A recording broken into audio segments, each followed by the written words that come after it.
Classification के अंतर्गत पिछले लेक्चर में हमने आयोनाइजेशन एंथैल्पी की बात की थी। हमने देखा था कि आयोनाइजेशन एंथैल्पी होती क्या है और साथ में कौन कौन से फैक्टर्स हैं जो आयोनाइजेशन एंथैल्पी को अफेक्ट करते हैं।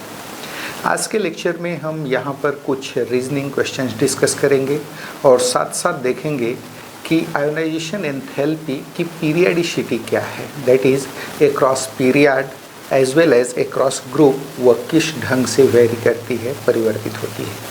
तो चलिए स्टार्ट करते हैं आयोनाइजेशन एंथैल्पी का पार्ट 2, जिसमें हम कुछ रीजनिंग क्वेश्चंस डिस्कस करेंगे जो एकेडमिक एग्जामिनेशन में तो पूछे जाते ही हैं, साथ साथ कॉम्पिटिटिव पॉइंट ऑफ व्यू से बहुत ही इम्पॉर्टेंट फैक्ट्स हैं।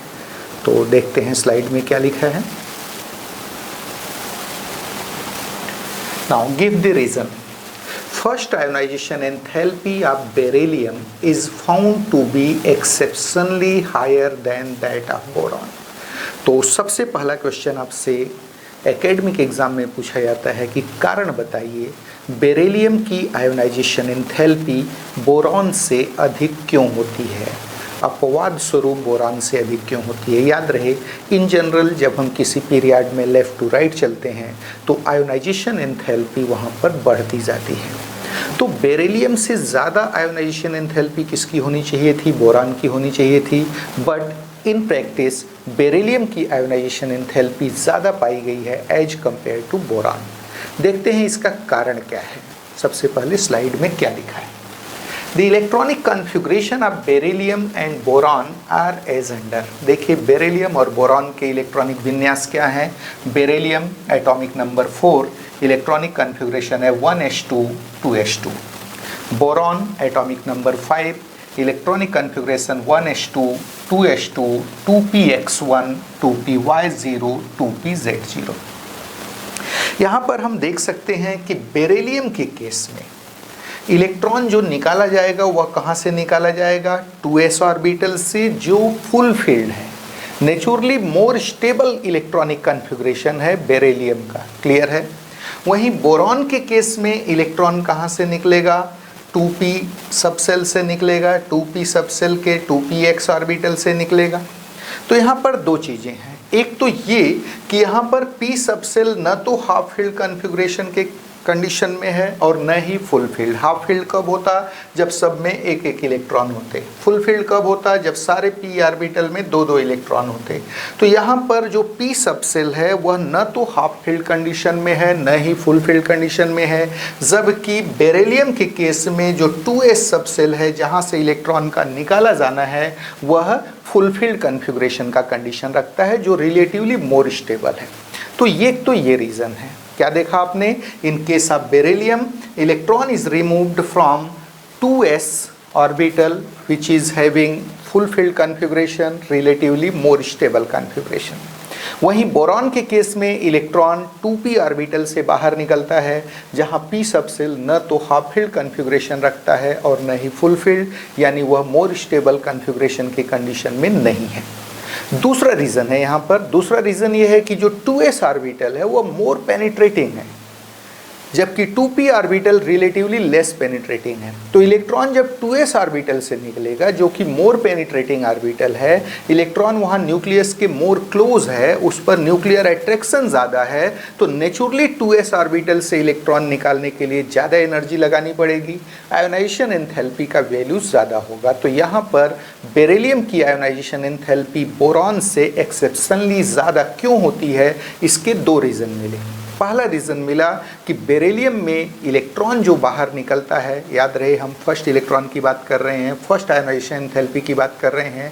यहाँ जो इलेक्ट्रॉन बाहर निकलता है वह मोर पेनिट्रेटिंग 2s ऑर्बिटल से निकलता है, जहाँ पर इलेक्ट्रॉन के ऊपर न्यूक्लियर अट्रैक्शन ज़्यादा है। नेचुरली 2s ऑर्बिटल से इलेक्ट्रॉन निकालने के लिए ज़्यादा एनर्जी लगानी पड़ेगी।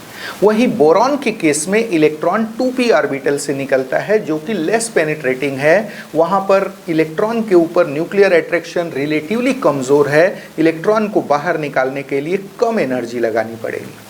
और दूसरा रीज़न क्या है, यहाँ 2s orbital in case of beryllium, beryllium के केस में जो 2s ऑर्बिटल है जहाँ से इलेक्ट्रॉन निकल रहा है वह फुलफिल्ड कॉन्फ़िगरेशन रखता है, मोर स्टेबल कॉन्फ़िगरेशन रखता है। इस कारण वहाँ से इलेक्ट्रॉन निकालने के लिए हमको ज़्यादा एनर्जी लगानी पड़ेगी, आयोनाइजेशन एंथैल्पी का वैल्यू रिलेटिवली ज़्यादा होगा। जबकि बोरॉन के केस में इलेक्ट्रॉन कहाँ से निकल रहा है, 2p ऑर्बिटल से, जहाँ p सब सेल न तो हाफ फील्ड कॉन्फ़िगरेशन के कंडीशन में है न ही फुल फील्ड कॉन्फ़िगरेशन के, तो नेचुरली यहाँ पर लेस स्टेबल इलेक्ट्रॉनिक कॉन्फ़िगरेशन है। इलेक्ट्रॉन बाहर निकालने के लिए रिलेटिवली कम एनर्जी लगानी पड़ेगी, आयोनाइजेशन एंथैल्पी कम होगी। देखते हैं स्लाइड में क्या लिखा है। Here in case of beryllium, first electron is removed from more penetrating completely filled 2s orbital. Hence it requires relatively more energy for the removal of electron and has exceptionally higher value of its ionization enthalpy. तो आपको बताया गया कि beryllium के case में electron मोर penetrating full field 2s orbital से बाहर निकलता है, जहाँ से इलेक्ट्रॉन बाहर निकालने के लिए हमको ज़्यादा एनर्जी लगानी पड़ती है, तो नेचुरली आयोनाइजेशन एंथैल्पी का वैल्यू ज़्यादा होगा। आगे देखिए क्या लिखा है। On the other hand, in case of boron, first electron is removed from less penetrating 2p orbital, where p subshell is neither half-filled nor full-filled. Hence, it requires relatively lesser energy for the removal of electron and has relatively lesser value of first ionization enthalpy. तो आपने देखा कि boron के case में electron less penetrating, याद रहे 2s orbital के comparison में हम बात कर रहे हैं, लेस पेनिट्रेटिंग 2p ऑर्बिटल से बाहर निकलता है, जहां पर p सबसेल न तो हाफ फील्ड कॉन्फ़िगरेशन के कंडीशन में है न ही फुल फील्ड। तो नेचुरली बोरॉन के केस में पहला इलेक्ट्रॉन बाहर निकालने के लिए कम एनर्जी लगानी पड़ेगी, इसका आयोनाइजेशन एंथैल्पी रिलेटिवली कम होगा। क्लियर है? Now after removal of first electron the case gets reversed and B plus acquires completely filled electronic configuration of S subshell, while BE plus acquires half filled electronic configuration of S subshell. Hence, B plus requires relatively more energy for the removal of next electron. Thus, second ionization enthalpy of boron is higher than that of beryllium. तो आपने देखा कि जहां beryllium का first ionization enthalpy exceptionally boron से ज़्यादा है, वहीं सेकेंड आयोनाइजेशन एंथैल्पी बेरिलियम का बोरॉन से कम है। क्यों ऐसा है? तो उसका रीज़न ये है कि जब एक इलेक्ट्रॉन बाहर निकल जाता है तो बेरिलियम जो है वह Be प्लस में कन्वर्ट हो जाता है, और यहाँ पर अब 2s का जो कॉन्फ़िगरेशन है वो हाफ फील्ड कॉन्फ़िगरेशन हो जाता है इन केस ऑफ Be प्लस। और जब हम बोरॉन की बात करते हैं, बोरॉन एक इलेक्ट्रॉन निकालने के बाद B प्लस में कन्वर्ट हो जाता है और इसका 2s orbital full field configuration gain कर लेता है। याद रहे 2p ऑर्बिटल का जो सिंगल इलेक्ट्रॉन था वो बाहर निकल गया, अब इसका 2s ऑर्बिटल का कॉन्फ़िगरेशन फुल फील्ड है B प्लस में, जबकि Be प्लस में 2s ऑर्बिटल का कॉन्फ़िगरेशन कैसा है? हाफ फील्ड है। अब अगर दोनों को कंपेयर करें, सेकेंड इलेक्ट्रॉन बेरिलियम प्लस और बोरॉन प्लस दोनों के केस में 2s ऑर्बिटल से निकलेगा जो कि सेम पेनिट्रेशन पावर रख रहे हैं, लेकिन यहाँ पर Be plus half filled configuration रख रहा है 2s ऑर्बिटल का, जबकि B प्लस में 2s ऑर्बिटल का कॉन्फ़िगरेशन फुल फील्ड है, 2s2 का कॉन्फ़िगरेशन है, तो नेचुरली मोर स्टेबल किस में है? B प्लस में है। तो सेकेंड इलेक्ट्रॉन बाहर निकालने के लिए हमको बोरॉन के केस में ज़्यादा एनर्जी लगानी पड़ेगी एज कंपेयर टू बेरिलियम। तो naturally second ionization enthalpy boron की ज़्यादा होगी किससे? बेरिलियम से, जबकि फर्स्ट आयोनाइजेशन एंथैल्पी बेरिलियम की एक्सेप्शनली हायर थी as compare to that of boron. चलिए आगे बढ़ते हैं। Give the reason. Second question है, give the reason first ionization enthalpy of nitrogen is found to be exceptionally higher than that of oxygen. तो आपको बताया गया कि नाइट्रोजन की फर्स्ट आयोनाइजेशन एंथैल्पी, प्रथम आयनन एंथैल्पी एक्सेप्शनली यानी अपवाद स्वरूप ऑक्सीजन से ज़्यादा पाई गई है। ऑलरेडी बताया जा चुका है कि जब हम किसी पीरियड में लेफ्ट टू राइट बढ़ते हैं आयोनाइजेशन एंथैल्पी इन जनरल बढ़ती जाती है। तो नाइट्रोजन से कहीं ज़्यादा ionisation enthalpy, first ionization enthalpy किसकी होनी चाहिए थी? ऑक्सीजन की। बट एक्सेप्शनली नाइट्रोजन की फर्स्ट आयोनाइजेशन एंथैल्पी ज़्यादा पाई गई है एज कंपेयर टू ऑक्सीजन। आपसे पूछता है कारण बताओ। याद रहे आंसर का पैटर्न सेम होगा, लेकिन जहां बेरिलियम और बोरॉन के केस में हमको दो दो रीजन मिलते थे, नाइट्रोजन और ऑक्सीजन को जब कंपेयर करेंगे तो हमारे पास रीजन सिर्फ एक होगा, वो भी स्टेबल इलेक्ट्रॉनिक कॉन्फ़िगरेशन का रीजन। जहां भी स्टेबल इलेक्ट्रॉनिक कॉन्फ़िगरेशन हमको मिलेगा वहां आयोनाइजेशन एंथैल्पी हमको क्या मिलेगी? ज्यादा मिलेगी। देखिए क्या लिखा है स्लाइड में। The electronic configuration of nitrogen and oxygen are as under. Nitrogen 7, electronic configuration है 1s2, 2s2, 2px1, 2py1, 2pz1। आप देख सकते हैं कि यहां पर जो p सब सेल है वह हाफ फील्ड कॉन्फ़िगरेशन रखता है, which is relatively more stable, which has extra stability. Already आपको एटॉमिक स्ट्रक्चर के चैप्टर में बताया जा चुका है कि जो हाफ फील्ड और फुल फील्ड इलेक्ट्रॉनिक कॉन्फ़िगरेशंस होते हैं किसी सब सेल के, वो एक्स्ट्रा स्टेबिलिटी रखते हैं। तो आपने देखा कि नाइट्रोजन 7 के केस में जो 2p सब सेल है वह हाफ फील्ड कॉन्फ़िगरेशन रखता है। इन केस ऑफ ऑक्सीजन, ऑक्सीजन 8 क्या है configuration? 1s2, 2s2, 2px2, 2py1, 2pz1। Naturally यहाँ जो p सब सेल है वह न तो हाफ फील्ड कॉन्फ़िगरेशन रख रहा है न ही फुल फील्ड कॉन्फ़िगरेशन। तो मोर स्टेबल कॉन्फ़िगरेशन यहाँ पर किसका है? नाइट्रोजन का है। तो नेचुरली वहां से इलेक्ट्रॉन बाहर निकालने के लिए ज्यादा एनर्जी लगानी पड़ेगी। आयोनाइजेशन एंथैल्पी नाइट्रोजन की एक्सेप्शनली हायर होगी as compare to that of oxygen. But always remember यहां पर हम फर्स्ट आयोनाइजेशन एंथैल्पी की बात कर रहे हैं। जब एक इलेक्ट्रॉन बाहर निकल जाएगा तो केस रिवर्स हो जाएगा। आप देखेंगे कि वहां पर नाइट्रोजन अपना हाफ फील्ड कॉन्फ़िगरेशन जो था वह खो देगा, उसका हाफ फील्ड कॉन्फ़िगरेशन खत्म हो जाएगा p सब सेल का। जबकि ऑक्सीजन के केस में O+ में p subshell half filled configuration gain कर लेगा। तो नेचुरली सेकेंड इलेक्ट्रॉन बाहर निकालने के लिए ऑक्सीजन के लिए ज्यादा एनर्जी लगानी पड़ेगी, ऑक्सीजन के केस में ज्यादा एनर्जी लगानी पड़ेगी as compare to that of nitrogen. तो naturally second ionization enthalpy oxygen की ज्यादा होगी एज कंपेयर टू नाइट्रोजन, जबकि फर्स्ट आयोनाइजेशन एंथैल्पी नाइट्रोजन की एक्सेप्शनली हायर होती है as compare to that of oxygen. देखिए क्या लिखा है स्लाइड में। Here in case of nitrogen first electron is removed from 2p sub cell. कहां से इलेक्ट्रॉन निकल रहा है? पहला 2p सब सेल से, having more stable half field electronic configuration. Hence, it requires relatively more energy for the removal of electron. Thus, it has exceptionally higher value of its first ionization enthalpy.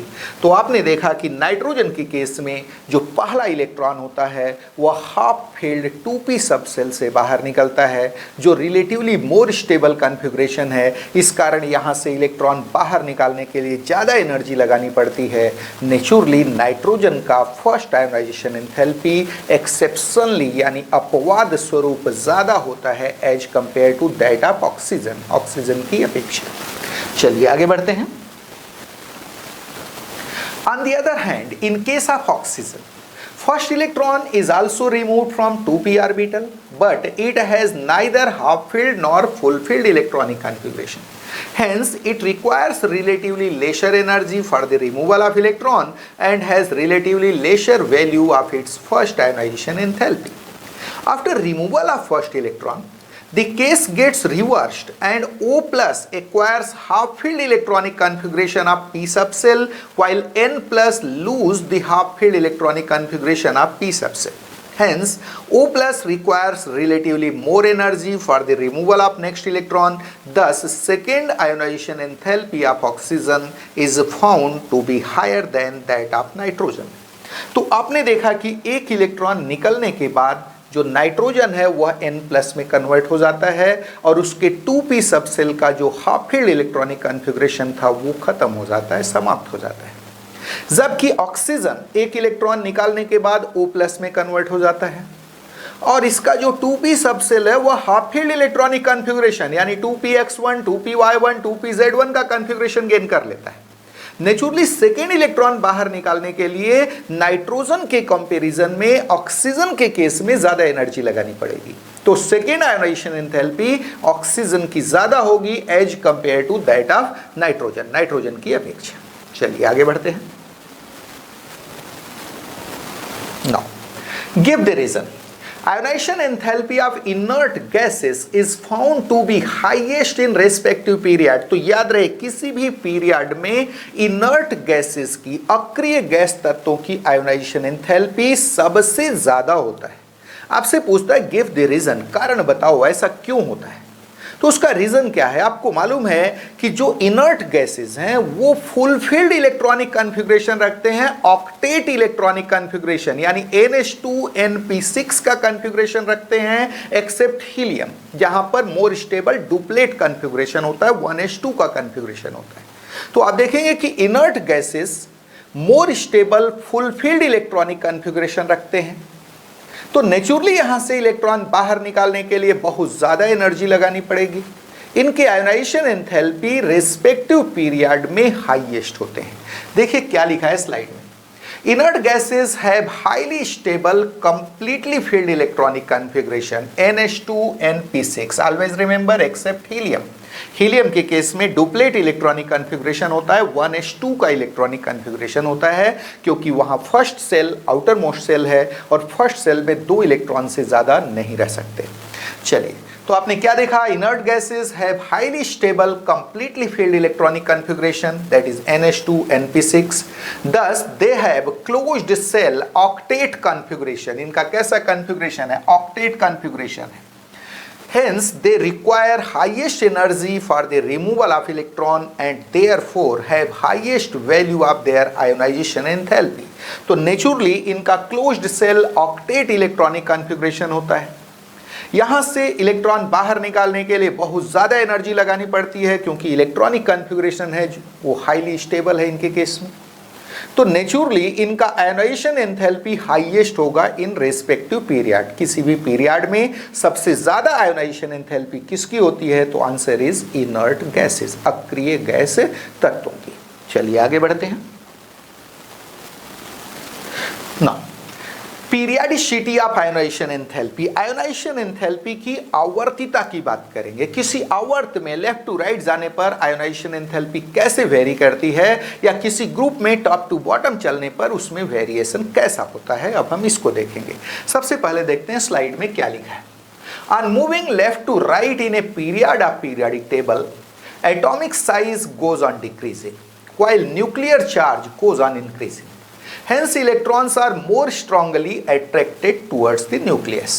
Thus, ionization enthalpy in general goes on increasing on moving left to right in a period from alkali metals to inert gases, leaving some exceptions. For example, तो आप देखेंगे कि जैसे जैसे हम किसी period में, किसी आवर्त में लेफ्ट से राइट मूव करते हैं, एटॉमिक साइज घटती चली जाती है, ऑलरेडी पढ़ चुके हैं, और न्यूक्लियर चार्ज बढ़ता चला जाता है। न्यूक्लियस में हर बार एक प्रोटॉन ऐड होता जाता है। तो नेचुरली आप देखेंगे कि आउटर मोस्ट इलेक्ट्रॉन पर न्यूक्लियर अट्रैक्शन, इसको आप पढ़ चुके हैं, F is proportional to Q1 Q2 upon R²। एक तरफ Q1 बढ़ रहा है, न्यूक्लियर चार्ज बढ़ रहा है, दूसरी तरफ R घट रहा है, एटॉमिक रेडियस घट रहा है। तो naturally nuclear attraction outermost electron पर बढ़ता जाएगा on moving left to right in a period. तो न्यूक्लियर अट्रैक्शन बढ़ेगा तो इलेक्ट्रॉन को बाहर निकालने के लिए ज्यादा एनर्जी लगानी पड़ेगी, आयोनाइजेशन एंथैल्पी का वैल्यू बढ़ता जाएगा। तो जब आप किसी पीरियड में लेफ्ट टू राइट बढ़ते हो तो अल्कलीज मेटल से इनर्ट गैसेस तक लगातार आयोनाइजेशन एंथैल्पी बढ़ता जाता है, लीविंग सम एक्सेप्शंस, कुछ अपवादों को छोड़कर जिनको हम ऑलरेडी डिस्कस कर चुके हैं। जैसे बेरिलियम की आयोनाइजेशन एंथैल्पी एक्सेप्शनली बोरान से ज्यादा हो जाती है, नाइट्रोजन की एक्सेप्शनली ऑक्सीजन से ज्यादा हो जाती है। याद रहे हम फर्स्ट आयोनाइजेशन एंथैल्पी की बात कर रहे हैं। तो कुछ अपवादों को, कुछ एक्सेप्शंस को अगर छोड़ दिया जाए तो अल्कलीज मेटल से इनर्ट गैसेस तक यानी फर्स्ट ग्रुप से 18th ग्रुप तक लगातार आयोनाइजेशन एंथैल्पी क्या होती जाती है, बढ़ती चली जाती है। देखिए क्या है एक्सेप्शन से यहाँ के, फॉर एग्जाम्पल में the ionization enthalpy of elements of group 2 is found to be exceptionally higher than the elements of group 3। तो आप देखेंगे कि ग्रुप 2 की जो आयोनाइजेशन एंथैल्पी है जिसमें बेरिलियम था, वह एक्सेप्शनली हायर पाई गई है ग्रुप 3 के रेस्पेक्ट में। रीजन आप बेरिलियम और बोरॉन का केस लेकर के ऑलरेडी पढ़ चुके हैं, क्या कारण होता है उसका। चलिए आगे बढ़ते हैं। Similarly, ionization enthalpy of elements of group 15 is found to be exceptionally higher than that of elements of group 16। तो ग्रुप 15 का जिसमें नाइट्रोजन था उसकी आयोनाइजेशन एंथैल्पी एक्सेप्शनली हायर पाई गई है किसके, ग्रुप 17 के रेस्पेक्ट में, 15 का 16 के रेस्पेक्ट में क्या पाई गई है, ज्यादा पाई गई है। जैसे नाइट्रोजन की आयोनाइजेशन एंथैल्पी ज्यादा पाई गई है किससे, ऑक्सीजन से। चलिए आगे बढ़ते हैं। If ionization enthalpies of some lighter elements are plotted against their atomic number, then inert gases occupy the apex, while the alkali metals occupy niche. Thus, alkali metals have least ionization enthalpy, while inert gases have the highest ionization enthalpy in a period of periodic table। तो अगर कुछ lighter elements के ionization enthalpy को plot किया जाए उनके atomic number के साथ, तो आप देखेंगे कि जो अल्कलीज मेटल्स हैं वो लोअर मोस्ट यानी बॉटम का कंडीशन गेन करेंगे, उनकी आयोनाइजेशन एंथैल्पी सबसे कम होगी। जबकि इनर्ट गैसेस एपेक्स को ऑक्यूपाई करेंगे, उनकी आयोनाइजेशन एंथैल्पी रेस्पेक्टिव पीरियड में सबसे ज्यादा होती है। देखिए यहां पर आपको ग्राफ दिखाया गया है, ये देखिए इस एक्सिस पर हम आयोनाइजेशन एंथैल्पी शो कर रहे हैं और इस एक्सिस पर एटॉमिक नंबर शो कर रहे हैं। क्या है ये, plot of ionization enthalpies against atomic number. Ionization enthalpy, lighter elements के आयोनाइजेशन एंथैल्पी को जब हम उनके एटॉमिक नंबर के साथ प्लॉट करते हैं तो देखिए ग्राफ कैसा मिलता है। हाइड्रोजन एटॉमिक नंबर 1 हाइड्रोजन ये है, इसके बाद अचानक से स्टीप राइज हुआ है हीलियम, बहुत ज्यादा आयोनाइजेशन एंथैल्पी। याद रहे हीलियम कॉम्पिटिटिव एग्जाम का क्वेश्चन है, helium is the element having highest ionization enthalpy in chemical family. Helium जो है सबसे ज्यादा आयोनाइजेशन एंथैल्पी रखने वाला एलिमेंट है। तो आपसे अगर पूछा जाता है which element has the highest ionization enthalpy, then answer is helium. Clear है। तो आप देखेंगे कि हीलियम, हाइड्रोजन के बाद हीलियम के बाद अचानक डिक्रीज हुआ है लिथियम के लिए बहुत कम, हाइड्रोजन से भी कम लिथियम का। उसके बाद बढ़ा है बेरिलियम का, बेरिलियम के बाद उससे ज्यादा होना चाहिए था बोरॉन का, लेकिन एक्सेप्शनली कम हो गया। बेरिलियम से कम है बोरॉन, बोरॉन से ज्यादा कार्बन, कार्बन से ज्यादा नाइट्रोजन। याद रहे नाइट्रोजन से ज्यादा होना चाहिए था ऑक्सीजन का, लेकिन एक्सेप्शनली कम हो गया। रीजन आप ऑलरेडी पढ़ चुके हैं, नाइट्रोजन से कम है ऑक्सीजन का आयोनाइजेशन एंथैल्पी, देन ऑक्सीजन से ज्यादा फ्लोरीन, फ्लोरीन से ज्यादा नियान। याद रहे नियान की आयोनाइजेशन एंथैल्पी अगर हम सेकेंड पीरियड की बात कर रहे हैं तो सबसे ज्यादा है। क्लियर है। लेकिन हीलियम से कम है, याद रहे हीलियम से कम है किसका वैल्यू, नियॉन का वैल्यू। देन नियॉन के बाद फिर से अचानक डिक्रीज हुई है सोडियम। याद रहे लिथियम से भी कम है किसकी आयोनाइजेशन एंथैल्पी, लिथियम से भी कम है कौन, सोडियम। देन अगेन कौन आ गया, सोडियम से ज्यादा मैग्नीशियम। तो आप देख सकते हैं कि लेफ्ट टू राइट जैसे जैसे मूव कर रहे हैं इन जनरल आयोनाइजेशन एंथैल्पी बढ़ती जा रही है, लेकिन कुछ एक्सेप्शन देखा गया है। यहाँ पर अगर हम सेकेंड पीरियड की बात करें तो बेरिलियम की आयोनाइजेशन एंथैल्पी ज्यादा पाई गई है बोरॉन से, नाइट्रोजन की ज्यादा पाई गई है ऑक्सीजन से। चलिए आगे बढ़ते हैं। On moving top to bottom in a group of periodic table, atomic size goes on increasing due to addition of new cells one by one. Here nuclear attraction on outermost electrons goes on decreasing, hence lesser energy is required for the removal of electrons. Thus ionization enthalpy goes on decreasing on moving top to bottom in a group. तो अगर हम किसी group की बात करें, जब हम किसी ग्रुप में टॉप टू बॉटम चलते हैं, हर बार एक नई सेल ऐड होती जाती है आउटर मोस्ट इलेक्ट्रॉन न्यूक्लियस से दूर होता जाता है। नेचुरली आउटर मोस्ट इलेक्ट्रॉन पर न्यूक्लियर अट्रैक्शन घटता जाता है। तो आउटर मोस्ट सेल से इलेक्ट्रॉन बाहर निकालने के लिए हमको रिलेटिवली कम एनर्जी लगानी पड़ेगी, आयोनाइजेशन एंथैल्पी का वैल्यू कम होगा। तो आपने क्या देखा, जब हम किसी ग्रुप में टॉप टू बॉटम चलते हैं तो आयोनाइजेशन एंथैल्पी का वैल्यू घटता चला जाता है। क्यों घटता है? क्योंकि हर बार एक नया सेल ऐड होता है, इलेक्ट्रॉन न्यूक्लियस से दूर होता चला जाता है, नेचुरली उस पर न्यूक्लियर अट्रैक्शन घटता चला जाता है, इलेक्ट्रॉन को कम एनर्जी देकर आसानी से बाहर निकाला जा सकता है, मीन्स आयोनाइजेशन एंथैल्पी का वैल्यू घट जाता है। तो आपने देखा कि आयोनाइजेशन एंथैल्पी से रिलेटेड कौन कौन से इंपॉर्टेंट फैक्ट्स हैं जो कॉम्पिटिटिव एग्जाम में बहुत ज़्यादा हाईलाइटेड होते हैं।